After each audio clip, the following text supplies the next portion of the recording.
Di sebuah desa kecil di pinggiran kota, berdiri sebuah rumah sederhana dengan dinding kayu yang catnya mulai mengelupas. Rumah itu milik keluarga Ratna dan Budi. Dari luar tampak biasa saja, bahkan cenderung sederhana. Namun, di dalam rumah itu selalu terdengar suara tawa, canda, dan obrolan ringan yang membuat siapapun merasa hangat ketika singgah. Ratna adalah seorang ibu rumah tangga yang sederhana. Rambutnya selalu disanggul seadanya. Wajahnya jarang terhias make up, tapi senyum tulusnya selalu hadir. Ia adalah perempuan yang kuat meski hidupnya tidak pernah bergelimang harta. Baginya, kebahagiaan tidak harus mahal. Selama ada suami dan anak di sisinya, itu sudah cukup. Budi, suaminya, bekerja sebagai buruh harian di sebuah bengkel kecil milik temannya.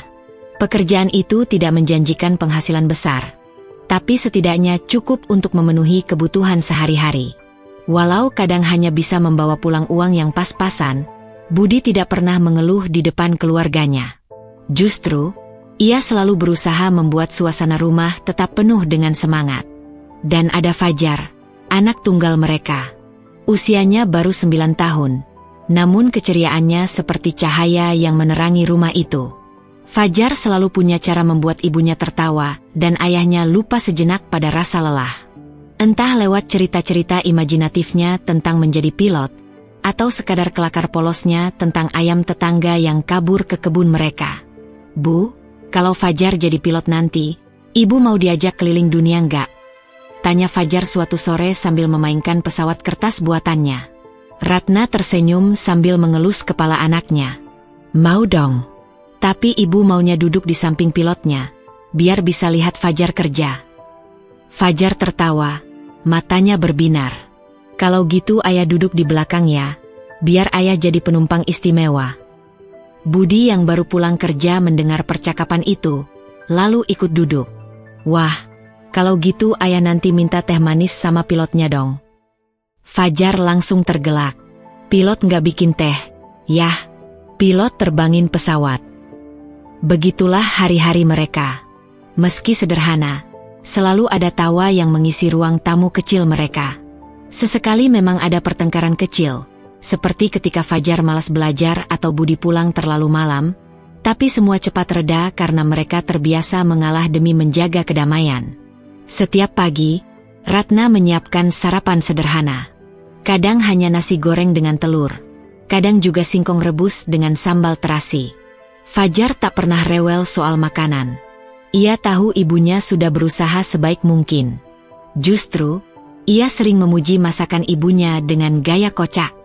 "Wah, nasi goreng buatan ibu enak sekali. Kayak nasi goreng hotel bintang 5. Cuma ini bintang 1000 karena banyak bintangnya di hati Fajar," katanya sambil makan lahap. Ratna tertawa terpingkal-pingkal mendengar ucapan polos itu. Budi yang mendengar dari dapur ikut tersenyum bangga. Memang, Fajar selalu tahu cara membuat hati mereka hangat. Di sekolah pun, Fajar dikenal sebagai anak yang ceria dan pandai bergaul. Ia tidak selalu mendapat nilai terbaik, tapi guru-gurunya menyukai semangatnya. Teman-temannya juga senang bermain dengannya karena Fajar selalu punya ide permainan baru. Kadang ia mengajak teman-temannya bermain kelereng di halaman sekolah, kadang bermain petak umpet di antara pohon-pohon besar. Namun, meski ceria, Fajar tidak manja. Ia sering membantu ibunya di rumah. Kalau Ratna sedang mencuci, Fajar akan ikut menjemur pakaian. Kalau ayahnya sedang memperbaiki sepeda, Fajar akan duduk di sampingnya, memperhatikan dengan seksama seolah ia sedang belajar sesuatu yang penting. Fajar mau bisa benerin sepeda juga. "Yah, biar kalau ban bocor nggak repot nunggu ayah," katanya suatu kali. Budi mengelus kepalanya. "Nanti ayah ajarin. Tapi sekarang tugasmu belajar yang rajin dulu." Fajar mengangguk penuh semangat. "Siap, ayah." Malam hari selalu menjadi waktu paling hangat bagi keluarga kecil itu. Setelah makan malam sederhana, mereka biasanya duduk bersama di ruang tamu. Ratna kadang bercerita tentang masa kecilnya, tentang bagaimana ia dulu juga suka bermain di sawah bersama teman-temannya. Budi kadang ikut menambahkan cerita lucu tentang teman-temannya di bengkel. Fajar mendengarkan dengan mata berbinar, seolah setiap cerita adalah harta berharga yang harus ia simpan. Kalau Fajar besar nanti, Fajar mau bikin ibu sama ayah bahagia, katanya suatu malam sambil menatap kedua orang tuanya dengan sungguh-sungguh. Ratna terdiam sejenak, hatinya hangat mendengar ucapan itu. Ia lalu memeluk Fajar erat-erat. Ibu sama ayah sudah bahagia. Nak, punya kamu saja sudah lebih dari cukup. Budi mengangguk setuju, matanya sedikit berkaca-kaca. Betul. Fajar adalah hadiah terbesar buat ayah sama ibu. Itulah awal kebahagiaan kecil mereka.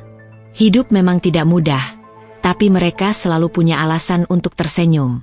Ratna percaya, selama keluarganya bersama, semua akan baik-baik saja. Dan di setiap tawa Fajar, mereka menemukan alasan untuk terus melangkah, meski jalan di depan tidak selalu mudah.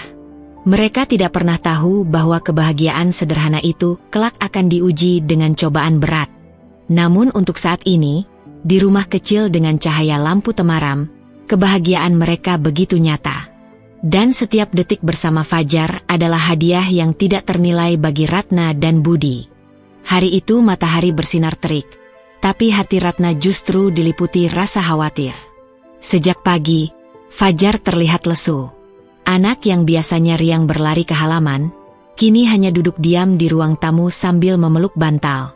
Wajahnya pucat, matanya sayu. Fajar kenapa? Nak, kok enggak lari-lari kayak biasanya? Tanya Ratna sambil mengelus kening anaknya. Aku capek, Bu. Badanku sakit semua, jawab Fajar pelan. Ratna terdiam. Ia mencoba meraba dahi anaknya. Panas. Suhunya tinggi sekali. Ia langsung panik, tapi berusaha tetap tenang di depan Fajar. Gak apa-apa, Nak. Kita istirahat dulu. Ya, nanti kalau ayah pulang, kita pergi ke puskesmas. Sore itu, Budi baru saja pulang dari bengkel. Keringatnya masih menetes ketika Ratna langsung menyampaikan kabar kondisi Fajar. Tanpa pikir panjang, Budi menggendong anaknya. Lalu mereka bergegas ke puskesmas terdekat. Di ruang pemeriksaan, dokter muda memeriksa tubuh Fajar dengan teliti. Ratna memandang dengan cemas, sementara Budi menggenggam tangan istrinya. Degup jantung mereka serasa ikut berpacu dengan suara stetoskop di telinga sang dokter. Anaknya panasnya tinggi sekali. Sudah berapa lama demamnya, Bu? Tanya dokter. Baru hari ini terlihat lemas. Dok, biasanya dia sehat-sehat saja, jawab Ratna. Dokter mengangguk pelan, lalu menuliskan resep obat penurun panas. Untuk sementara, Ibu kasih obat ini dulu. Kalau panasnya tidak turun dalam 2 hari, segera dibawa ke rumah sakit. Kami perlu pemeriksaan lebih lanjut. Ratna mengangguk cepat. Mereka pulang dengan hati masih cemas. Malam itu Ratna tidak tidur. Ia terus duduk di samping ranjang Fajar, mengompres dahi anaknya dengan handuk basah. Sesekali ia berdoa dalam hati, meminta agar panas itu segera reda. Namun, 2 hari kemudian, kondisi Fajar tidak membaik. Justru, tubuhnya semakin lemah. Nafasnya tersengal, dan ia sering mengeluh pusing. Budi yang biasanya berusaha tenang, kali ini terlihat panik. Kita bawa ke rumah sakit sekarang juga. Nah, aku nggak bisa lihat dia kayak gini. Dengan terburu-buru, mereka membawa Fajar ke rumah sakit kota. Setelah melalui serangkaian pemeriksaan, dokter memanggil Ratna dan Budi ke ruangannya. Wajah sang dokter serius, matanya penuh empati. Ibu, Bapak, hasil pemeriksaan menunjukkan sesuatu yang serius. Anak ibu menderita penyakit yang cukup berat. Sejenis kelainan pada darah yang membuat daya tahan tubuhnya menurun drastis. Ratna membeku di tempat. Kata-kata dokter itu seperti petir menyambar. Sementara Budi hanya bisa menunduk, berusaha memahami kalimat yang baru saja ia dengar. Maksud dokter, serius itu bagaimana? Suara Ratna bergetar. Dokter menarik napas panjang. Anak ibu membutuhkan perawatan intensif. Penyakit ini tidak mudah disembuhkan. Kami akan berusaha semaksimal mungkin, tapi ibu dan bapak juga harus bersiap menghadapi kemungkinan terburuk. Air mata Ratna langsung jatuh. Ia menutup wajahnya dengan kedua tangan. Ya Allah, anak sekecil itu harus menanggung sakit seperti ini. Budi meraih bahu istrinya, mencoba menguatkan meski hatinya sendiri terasa hancur. Kita harus kuat, nah, demi Fajar. Hari-hari berikutnya menjadi awal dari perjuangan panjang. Fajar harus bolak-balik rumah sakit untuk menjalani pengobatan. Tubuh kecilnya sering ditusuk jarum infus, membuat Ratna tak sanggup menatap terlalu lama. Namun, setiap kali melihat wajah anaknya, ia tahu ia harus tetap berdiri tegar. Suatu malam, setelah pulang dari rumah sakit, Ratna duduk di samping Fajar yang sedang tidur. Ia menggenggam tangan kecil itu erat-erat. Air matanya jatuh tanpa bisa ditahan. Aku janji, Nak, Ibu akan berjuang sekuat tenaga. Kamu jangan nyerah ya, Fajar, bisiknya lirih. Di ruang tamu, Budi duduk sendiri. Wajahnya letih, pikirannya penuh dengan beban. Bagaimana mereka akan membiayai pengobatan ini? Bagaimana jika benar-benar terjadi hal yang tidak diinginkan? Ia menghela napas panjang. Ia ingin menangis, tapi tidak boleh.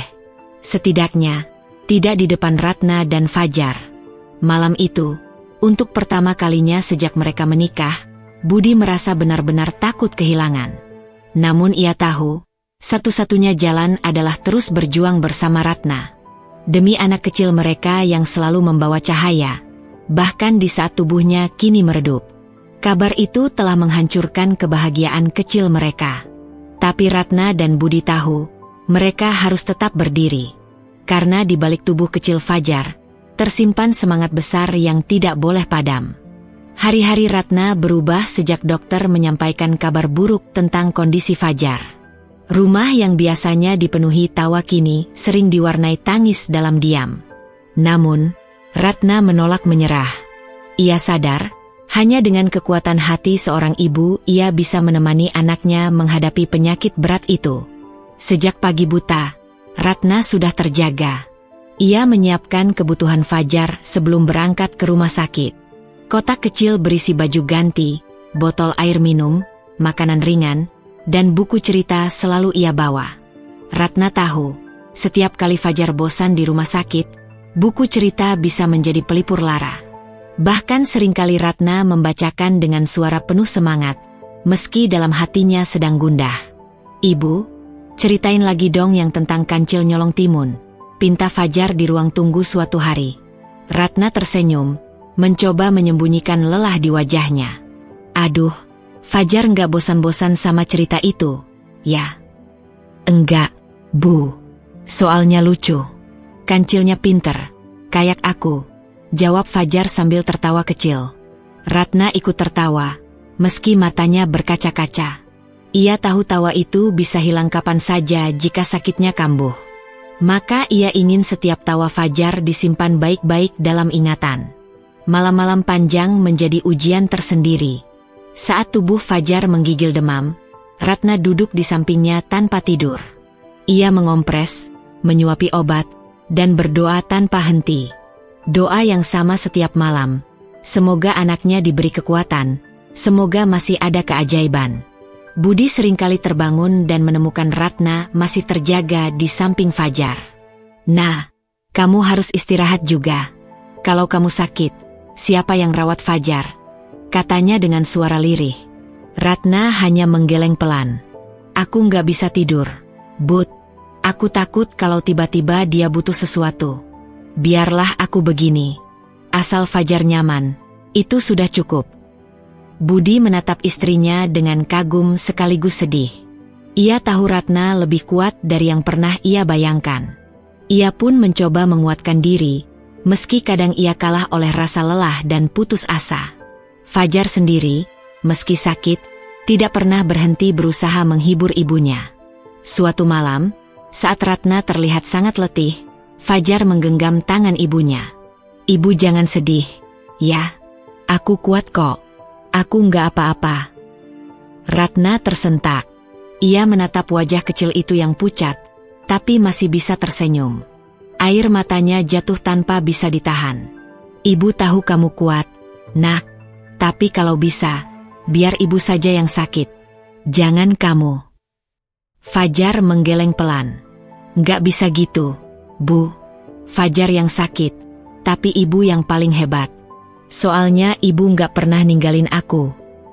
Kalimat sederhana itu membuat hati Ratna hancur sekaligus penuh. Ia sadar, anak sekecil itu masih memikirkan ibunya. Dan itu menjadi alasan Ratna untuk terus bertahan. Hari demi hari, perjuangan Ratna tidak hanya soal fisik, tapi juga soal hati. Ia harus menerima tatapan kasihan orang-orang di rumah sakit. Ia harus mendengar suara dokter yang selalu menyebut kata-kata yang membuat nyeri. Perawatan panjang, kondisi serius, kemungkinan buruk. Semua kata itu seperti jarum yang menusuk telinganya. Tapi Ratna menolak membiarkan kata-kata itu meruntuhkan semangatnya. Di rumah, Ratna tetap berusaha menjaga suasana agar Fajar merasa normal seperti anak-anak lain. Ia mengajak Fajar bermain kartu, menggambar, atau sekadar menonton televisi bersama.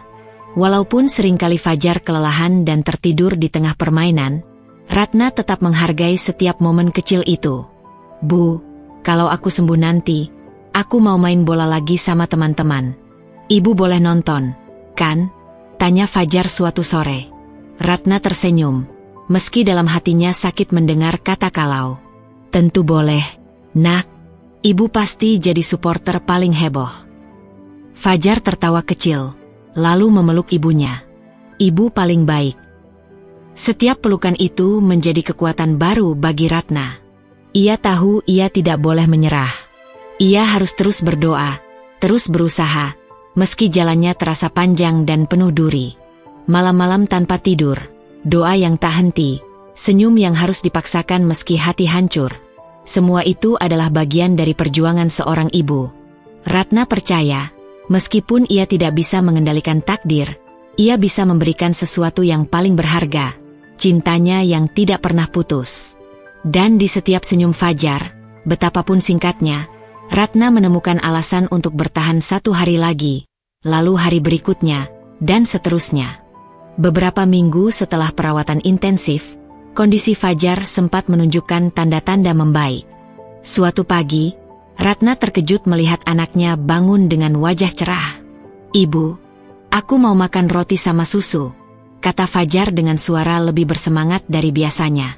Ratna hampir tidak percaya. Sudah lama Fajar tidak meminta makanan dengan antusias seperti itu. Biasanya ia hanya makan karena dipaksa. Segera, Ratna menyiapkan roti tawar dan susu hangat. Saat melihat Fajar memakannya dengan lahap, Ratna hampir menangis bahagia. "Alhamdulillah, terima kasih, ya Allah," ucapnya lirih sambil mengusap kepala anaknya.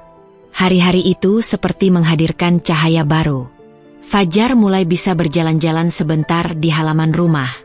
Kadang ia duduk di kursi bambu, melihat ayam-ayam tetangga berlarian, lalu tertawa kecil. Budi bahkan sempat mengajaknya naik sepeda pelan-pelan mengitari gang. "Lihat, Bu, aku bisa naik sepeda lagi," seru Fajar sambil tersenyum lebar. Ratna berdiri di depan rumah, dadanya penuh haru. Ia hampir yakin doanya dikabulkan. Budi pun merasakan semangat baru. Senyum di wajah Fajar seperti memberi tenaga yang selama ini hilang. Namun, kebahagiaan itu tidak bertahan lama. Saat kontrol ke rumah sakit, dokter kembali memberi peringatan. Setelah memeriksa hasil laboratorium terbaru, wajah dokter berubah serius. "Ibu, Bapak, saya harus jujur. Perbaikan ini hanya sementara. Penyakit anak ibu sangat kompleks. Ada masa-masa dia terlihat membaik, tapi kondisinya bisa menurun lagi sewaktu-waktu. Saya harap ibu dan bapak tetap bersiap menghadapi segala kemungkinan." Kata-kata itu menghantam hati Ratna seperti palu godam. Budi menunduk, mencoba menahan gejolak di dadanya. Mereka berdua tahu, senyum Fajar yang kini bersinar bisa saja redup kapan saja. Di rumah, Ratna mencoba menutupi kesedihannya. Ia tidak ingin Fajar melihat ibunya menangis. Tapi malam-malam seringkali ia habiskan dengan terisak pelan di dapur, agar suaminya pun tidak tahu. Ratna sadar, ia harus kuat, Tapi kata-kata dokter itu terus terngiang. Budi berbeda. Ia mulai larut dalam keputusasaan. Suatu malam, ketika Fajar sudah tidur, Budi duduk termenung di beranda. Ratna menghampirinya. "Kamu kenapa, Bud?" tanya Ratna pelan. Budi menghela napas panjang. "Aku nggak sanggup lihat dia begitu. Nah, kadang aku mikir, kenapa harus Fajar? Kenapa bukan aku saja?" Ratna menatap suaminya lama. Ia tahu Budi sangat mencintai anak mereka, tapi ia tidak boleh membiarkan Budi terjatuh dalam putus asa. "Bud, kita nggak boleh ngomong gitu. Kalau kita menyerah, siapa yang jadi kuat buat Fajar?" Budi menutup wajahnya dengan kedua tangan. Bahunya bergetar menahan tangis. "Aku capek. Nah, aku benar-benar capek." Ratna memegang tangannya erat. "Aku juga capek. Tapi kalau kita berhenti, Fajar nggak punya siapa-siapa. Dia butuh kita berdua. Jadi, jangan menyerah, ya." Obrolan itu membuat Budi terdiam lama. Ia sadar, istrinya jauh lebih kuat darinya. Dalam hati, ia berjanji akan mencoba berdiri kembali, meski langkahnya terasa berat. Sementara itu, Fajar tetap berusaha menjadi cahaya di tengah gelap. Suatu sore, ia duduk di pangkuan Ratna dan berkata, "Ibu, nanti kalau aku sembuh, kita jalan-jalan ke pantai, ya? Aku pengen main pasir sama ayah." Ratna tersenyum, meski hatinya perih. "Tentu saja, Nak. Kita bertiga jalan-jalan bareng." "Janji, ya." "Janji." Fajar lalu tertidur di pangkuan ibunya dengan senyum kecil. Ratna menatap wajah pucat itu, lalu menoleh ke arah Budi yang duduk di kursi bambu. Mereka saling bertukar pandang, tanpa kata. Dalam hati, mereka sama-sama tahu, janji itu mungkin tidak pernah bisa ditepati. Cahaya harapan yang sempat menyinari mereka mulai pudar kembali. Namun, meski samar, Ratna tetap menggenggamnya erat. Ia percaya, selama masih ada senyum Fajar, mereka harus tetap berjuang, betapapun sulitnya. Hari-hari berikutnya semakin berat bagi keluarga kecil itu. Kondisi Fajar kembali menurun. Tubuhnya semakin lemah, nafasnya sering tersengal, dan wajah cerianya perlahan memudar. Namun, ada satu hal yang tidak pernah hilang dari dirinya, senyumnya. Ratna selalu terkejut sekaligus hancur ketika mendengar kalimat yang sering diucapkan anaknya. "Ibu jangan sedih, aku kuat kok." Kalimat itu muncul hampir setiap hari, seolah Fajar tahu ibunya sedang rapuh. Senyum kecil yang ia sertakan seakan ingin mengatakan bahwa semua akan baik-baik saja, meski kenyataannya tidak demikian. Suatu malam, Fajar menggenggam tangan ibunya erat-erat. "Ibu, kalau aku sakit banget, Ibu jangan nangis ya. Aku masih bisa tahan, kok." Ratna menahan tangisnya sekuat tenaga. Ia hanya bisa mengangguk sambil membelai rambut anaknya. "Ibu nggak akan nangis, Nak. Ibu janji. Tapi kamu juga jangan nyerah, ya." Fajar mengangguk kecil, lalu tersenyum. Senyum itu tidak lebar, hanya seulas tipis di bibir yang pucat. Namun, bagi Ratna, senyum itu lebih berharga daripada apapun di dunia. Budi, meski jarang menunjukkan emosinya, seringkali diam-diam menangis di belakang rumah. Ia tidak tahan melihat anak sekecil itu menahan sakit, tapi masih bisa menenangkan orang tuanya. "Kenapa harus dia, Tuhan? Kenapa bukan aku saja?" gumamnya berkali-kali. Namun setiap kali kembali masuk rumah, ia berusaha tersenyum agar Fajar tidak merasa khawatir. Di rumah sakit, perawat sering kagum pada Fajar. Meskipun tubuhnya dipasangi selang infus, ia tetap mencoba bercanda dengan mereka. "Suster, nanti kalau aku sembuh, boleh nggak aku jadi dokter biar bisa nolong orang kayak aku?" katanya suatu kali. Perawat tersenyum haru. "Tentu saja boleh, Nak. Kamu pasti bisa." Fajar tertawa kecil. "Aku mau pakai jas putih yang keren itu. Biar ibu sama ayah bangga." Ratna yang mendengar hanya bisa menutup mulutnya rapat-rapat agar tangisnya tidak terdengar. Sore itu, ketika mereka pulang dari rumah sakit, Fajar meminta sesuatu yang jarang ia minta. "Bu, boleh aku main ke halaman sebentar? Aku pengen lihat langit sore." Ratna mengiyakan. Dengan langkah gontai, Fajar berjalan ke halaman dan duduk di kursi bambu. Ia menatap langit yang mulai berwarna jingga. "Cantik ya, Bu. Kayak gambar yang sering aku bikin di sekolah." Ratna duduk di sampingnya. "Iya, Nak. Langit sore memang indah. Kalau aku nggak ada nanti, Ibu tetap bisa lihat langit sore. Jadi jangan sedih, ya." Ucapan itu menusuk hati Ratna. Ia menoleh cepat, menatap wajah anaknya. "Jangan ngomong gitu, Fajar. Kamu akan ada terus sama ibu dan ayah." Fajar hanya tersenyum, tidak membantah. Senyum yang seolah menyimpan rahasia besar. Malamnya, Fajar kembali demam tinggi. Tubuhnya menggigil, keringat bercucuran, tapi bibirnya tetap berusaha tersenyum saat Ratna mengompresnya. "Ibu jangan takut, aku nggak apa-apa," bisiknya lemah. Ratna tidak sanggup lagi menahan air matanya. Kali ini ia membiarkan dirinya menangis di hadapan Fajar. "Nak, Ibu rela tukar semua ini. Asal kamu sehat. Asal kamu bisa main lagi sama teman-temanmu." Fajar menggeleng pelan. "Aku senang kok, Bu. Aku bahagia. Soalnya ibu sama ayah selalu ada buat aku." Senyum itu lagi. Senyum yang muncul di sela rasa sakit. Senyum yang justru membuat hati Ratna semakin remuk. Ia sadar, senyum itu adalah kekuatan terakhir anaknya untuk bertahan. Senyum yang mencoba menutupi penderitaan yang tidak pernah bisa ia bayangkan. Budi masuk ke kamar, melihat pemandangan itu. Ia duduk di sisi ranjang, memeluk Ratna dan menggenggam tangan Fajar. Mereka bertiga terdiam. Hanya suara nafas berat Fajar yang terdengar, diiringi senyum tipis yang tetap setia menghiasi wajah kecil itu. Malam itu, Ratna sadar satu hal.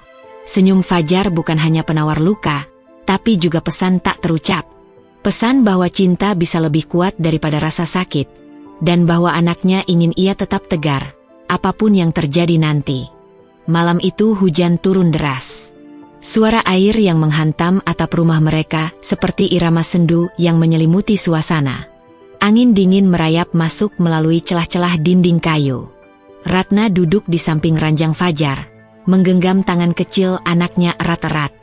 Wajahnya pucat, nafasnya semakin berat.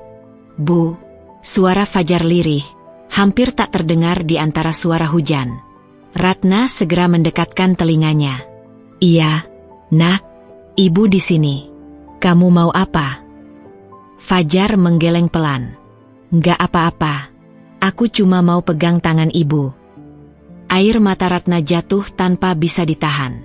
Ia menggenggam tangan itu lebih kuat, seolah takut kehangatan kecil itu menghilang. Budi berdiri di dekat pintu, menatap mereka dengan wajah penuh luka. Ia ingin mendekat, tapi kakinya seakan terpaku. Ia terlalu takut menghadapi kenyataan. Fajar mencoba tersenyum, meski wajahnya tampak semakin lelah. Nafasnya tersengal, dadanya naik turun dengan susah payah. Ratna panik, tapi berusaha tetap tenang.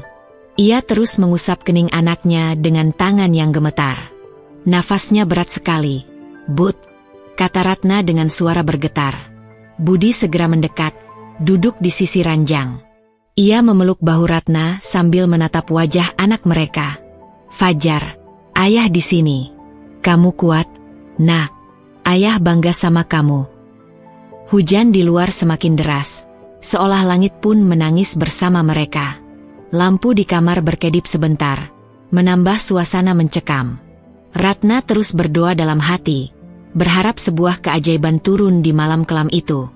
Fajar berusaha berbicara, tapi suaranya nyaris hilang. "Ibu, jangan, tinggalkan aku." Ratna langsung menunduk, mencium kening anaknya. "Ibu nggak akan pernah ninggalin kamu, Nak. Ibu selalu di sini. Selalu." Nafas Fajar semakin pendek. Tubuhnya yang kurus tampak bergetar, berjuang keras untuk tetap bertahan. Ratna merasa seluruh tubuhnya lemas, tapi ia tidak boleh berhenti. Ia terus menggenggam tangan kecil itu, seolah dengan begitu ia bisa memindahkan seluruh kekuatan hidupnya ke dalam tubuh anaknya. Budi tak kuasa menahan tangis. Ia menutup wajah dengan kedua tangannya, lalu berlutut di samping ranjang. Tuhan, jangan ambil dia dari kami. Tolong, jangan sekarang. Namun, malam itu berjalan semakin larut, dan kondisi Fajar semakin memburuk. Setiap tarikan nafasnya terdengar seperti perjuangan panjang. Ratna mencium keningnya lagi, air matanya jatuh membasahi pipi anaknya. Fajar, nak, bertahanlah. Ibu mohon. Fajar membuka matanya sedikit, menatap ibunya. Ada kehangatan yang aneh di sana, hangat, tapi juga seolah berpamitan. Ia mencoba menggerakkan bibirnya, tapi suara hujan menelan kata-katanya. Ratna menunduk, mendekatkan wajahnya. Ibu, aku sayang sama ibu. Kata-kata itu membuat Ratna tersedak tangis. Ia memeluk tubuh kecil itu erat-erat. Ibu juga sayang sekali sama kamu. Nak, jangan pergi. Ya, jangan pergi. Di sisi lain, Budi hanya bisa menangis dalam diam. Hatinya hancur. Tapi ia tahu malam itu bisa menjadi malam terakhir mereka bersama anak tercinta. Hujan tak kunjung reda, angin tetap berhembus kencang. Di dalam rumah kecil itu, 3 hati sedang berjuang. 1 hati kecil yang berusaha bertahan, dan 2 hati yang mencoba menahan perpisahan. Ratna tahu, meski ia berdoa sepenuh hati, ada hal-hal yang tidak bisa ia cegah. Tapi malam itu, ia tetap menggenggam tangan Fajar erat-erat, berharap keajaiban benar-benar datang sebelum Fajar menyingsing. Malam itu terasa begitu hening setelah hujan deras reda. Bau tanah basah masih menempel di udara, seakan membawa kesedihan yang sulit dijelaskan dengan kata-kata. Di kamar kecil rumah sakit itu, suara mesin yang memantau detak jantung Fajar menjadi satu-satunya bunyi yang terdengar jelas. Ratna duduk di sisi ranjang, tangannya masih menggenggam erat jemari kecil putranya. Budi berdiri di samping, matanya merah karena terlalu banyak menahan tangis. Fajar semakin lemah. Tubuhnya kurus, napasnya berat, namun matanya masih berusaha terbuka.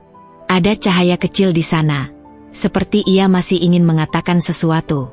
Ratna mencoba tersenyum, meski air matanya sudah lama jatuh tanpa bisa ia cegah. Ibu jangan sedih. Suara Fajar terdengar lirih, nyaris tak terdengar. Ratna mendekatkan telinganya agar bisa menangkap setiap kata yang keluar dari mulut anaknya. Aku kuat, Bu. Lanjutnya dengan senyum tipis yang muncul di wajah pucat itu. Ratna merasa jantungnya seperti diremas. Ia ingin berkata bahwa Fajar tidak perlu kuat, bahwa dirinya boleh menangis dan mengeluh, bahwa dirinya boleh merasa sakit. Tapi kata-kata itu tertahan. Yang keluar hanya isakan pelan dan usapan penuh kasih di kepala anaknya. Budi menunduk, tak sanggup menatap pemandangan di hadapannya. Ia mencoba membalikan badan, tapi Fajar memanggil lirih. Ayah. Budi menoleh, matanya berkaca-kaca. Ya, nak. Jangan tinggalin ibu sendirian. Ya, kata Fajar pelan, sambil menatap ayahnya dengan tatapan penuh arti. Kata-kata itu membuat Budi gemetar. Ia meraih tangan Fajar yang satu lagi dan mengecupnya. Ayah janji, nak, ayah janji. Keheningan kembali menyelimuti ruangan. Mesin di samping ranjang masih bekerja, tapi ritme bunyinya mulai melambat. Ratna tahu, waktunya semakin dekat. Ia menunduk, menyentuhkan dahinya ke tangan Fajar. Air matanya jatuh deras, membasahi selimut putih. Ibu, panggil Fajar pelan lagi. Ratna mengangkat wajahnya. Ia berusaha tegar, berusaha menampilkan senyum meski hatinya terasa hancur berkeping-keping. Aku bahagia, ucap Fajar lirih, lalu sebuah senyum indah muncul di wajahnya. Senyum yang meski tipis, terasa begitu hangat, begitu tulus. Senyum itu seakan menenangkan segala rasa sakit yang ada. Ratna tidak sanggup lagi menahan tangis. Isakannya pecah. Ia tahu, senyum itu adalah senyum terakhir putranya. Senyum yang menjadi tanda perpisahan. Budi merangkul Ratna, menahannya agar tidak jatuh. Keduanya menangis, sementara Fajar memejamkan mata dengan damai. Mesin di sampingnya berbunyi panjang, tanda bahwa detak jantung kecil itu telah berhenti. Dalam keheningan penuh duka itu, Ratna justru merasakan sesuatu yang berbeda. Ada kedamaian yang tak bisa ia jelaskan. Senyum terakhir Fajar seakan meninggalkan pesan, bahwa ia telah pergi tanpa rasa sakit, bahwa ia ingin ibunya berhenti menangis. Ratna mencium kening putranya lama sekali. "Terima kasih, Nak, sudah berjuang. Terima kasih sudah memberi ibu senyum terindahmu," bisiknya. Malam itu menjadi malam yang tak akan pernah Ratna dan Budi lupakan. Malam ketika mereka kehilangan segalanya, namun juga menerima hadiah terakhir dari Fajar. Senyum penuh cinta yang akan selalu mereka bawa dalam ingatan selamanya. Hari-hari setelah kepergian Fajar terasa begitu panjang bagi Ratna dan Budi. Rumah sederhana mereka mendadak senyap. Tak ada lagi suara tawa kecil yang biasanya mengisi pagi. Tak ada lagi langkah kaki yang berlari di teras. Tak ada lagi panggilan riang dari kamar sebelah. Ratna sering terdiam lama di sudut rumah, menatap kosong ke arah ranjang kecil yang masih rapi, seakan menunggu Fajar berlari dan melompat ke pangkuannya. Budi pun kerap termenung di serambi, merokok tanpa henti, matanya kosong seakan kehilangan arah. Hari berganti minggu. Ratna mulai membereskan barang-barang Fajar, meski tangannya selalu gemetar tiap kali menyentuh mainan atau baju anak itu. Setiap benda terasa begitu berharga, penuh kenangan. Ia berhenti lama saat menemukan boneka beruang kecil yang dulu selalu menemani tidur Fajar. Ratna merengkuhnya erat-erat, menahan air mata yang kembali jatuh tanpa bisa dicegah. Suatu sore, ketika Ratna sedang merapikan bantal kesayangan Fajar, ia merasakan ada sesuatu yang mengganjal di bawahnya. Dengan ragu, ia mengangkat sarung bantal itu dan menemukan sebuah amplop kecil. Warnanya sudah agak kusam, seolah sudah lama disimpan di sana. Dengan tangan bergetar, Ratna membuka amplop itu. Isinya adalah selembar kertas dengan tulisan tangan Fajar yang sederhana. Tulisan itu tidak rapi, huruf-hurufnya miring, tapi setiap kata terasa menusuk hati Ratna. "Ibu, kalau aku sudah nggak ada, jangan sedih ya. Aku titip ayah sama ibu, jangan biarkan ayah sendirian. Aku sayang ibu dan ayah sampai surga." Ratna terisak keras membaca surat itu. Dadanya terasa sesak, namun di saat yang sama ada kehangatan yang aneh menjalar di hatinya. Ia tahu Fajar menulis surat ini sebelum sakitnya semakin parah, sebelum tubuhnya melemah. Anak kecil itu ternyata sudah memikirkan mereka, bahkan di tengah rasa sakitnya sendiri. Budi datang menghampiri, kaget melihat Ratna menangis sambil memeluk secari kertas. Ratna memberikannya kepada Budi. Pria itu membacanya pelan, lalu suaranya pecah di tengah jalan. Tangannya gemetar, matanya memerah, dan ia pun menangis keras untuk pertama kalinya sejak kepergian Fajar. "Kita punya anak yang luar biasa, Bu," katanya lirih. Ratna mengangguk, air matanya terus mengalir. Dia bahkan memikirkan kita lebih daripada dirinya sendiri. Sejak membaca surat itu, Ratna dan Budi seperti mendapat tenaga baru. Mereka menyadari bahwa perjuangan Fajar bukan hanya untuk melawan sakitnya, tapi juga untuk menjaga hati kedua orang tuanya agar tidak hancur sepenuhnya. Surat itu menjadi cahaya kecil yang menguatkan mereka di tengah kegelapan duka. Hari-hari berikutnya, Ratna mencoba kembali ke rutinitas. Ia mulai membuka jendela rumah di pagi hari, membiarkan cahaya masuk. Budi perlahan mengurangi kebiasaan merokoknya, memilih menghabiskan waktu di kebun kecil di belakang rumah. Keduanya sadar, mereka harus menjalani hidup dengan lebih kuat, seperti pesan Fajar dalam suratnya. Kadang, Ratna masih terbangun di malam hari dan merasakan seolah Fajar ada di kamarnya. Kadang ia mendengar suara tawa kecilnya, atau membayangkan Fajar berlari di halaman. Namun kali ini, perasaan itu tidak lagi membuatnya hancur. Ia justru merasa ditemani, merasa Fajar masih ada dalam bentuk lain yang tak kasat mata, menjaga mereka dari jauh. Budi juga sering berbicara seakan Fajar masih ada. Saat menyiram tanaman, ia berkata, "Nak, ini bunga yang kamu suka. Ayah tanam lagi biar ibu senang lihatnya." Atau ketika hujan turun, ia bergumam, kalau Fajar ada, pasti senang main hujan-hujanan. Ratna tahu, itu cara Budi untuk tetap dekat dengan putra mereka. Suatu hari, Ratna memutuskan menyimpan surat Fajar di sebuah bingkai kecil. Ia meletakkannya di ruang tamu, di atas meja sederhana, agar selalu terlihat. Setiap kali melihat tulisan tangan itu, ia merasa seperti mendengar suara anaknya kembali, menenangkan hatinya. Surat itu bukan hanya peninggalan terakhir Fajar, tapi juga warisan cinta yang akan terus mereka bawa sepanjang hidup. Waktu terus berjalan. Luka itu memang tidak pernah benar-benar hilang, tapi Ratna dan Budi belajar berdamai. Mereka belajar tersenyum kembali, meski hati masih menyimpan kerinduan mendalam. Mereka belajar bahwa kehilangan tidak selalu berarti akhir, melainkan awal dari perjalanan baru, perjalanan menjaga cinta yang ditinggalkan Fajar. Di setiap doa, nama Fajar selalu disebut. Di setiap langkah, kenangan tentang Fajar selalu menyertai. Mereka tahu, anak itu sudah bahagia di tempat yang lebih baik, dan tugas mereka sekarang adalah menjaga pesan yang ia tinggalkan, untuk tetap bersama, tetap kuat, dan tetap mencintai hidup. Ratna sering berkata dalam hati, "Nak, terima kasih sudah mengajarkan ibu arti kekuatan, arti cinta, dan arti senyum meski dalam sakit. Senyum terakhirmu adalah cahaya yang akan selalu menerangi jalan ibu dan ayah." Dan di sanubari terdalam, Ratna percaya, Fajar pun masih tersenyum melihat mereka dari surga. Senyum yang sama, senyum terakhir yang dulu ia berikan, kini menjadi senyum abadi yang terus hidup dalam hati kedua orang tuanya. Itulah akhir dari perjalanan Ratna dan Budi bersama Fajar. Sebuah kisah tentang cinta sederhana yang berubah menjadi kekuatan besar. Tentang kehilangan yang melahirkan kekuatan baru. Dan tentang seorang anak kecil yang, meski tubuhnya lemah, mampu meninggalkan warisan terindah bagi orang tuanya. Sebuah senyum terakhir yang penuh cinta, dan pesan sederhana yang akan selalu abadi. Pesan itu jelas, kehilangan bukanlah akhir, melainkan cara Tuhan menunjukkan betapa berharganya setiap detik bersama orang yang kita cintai.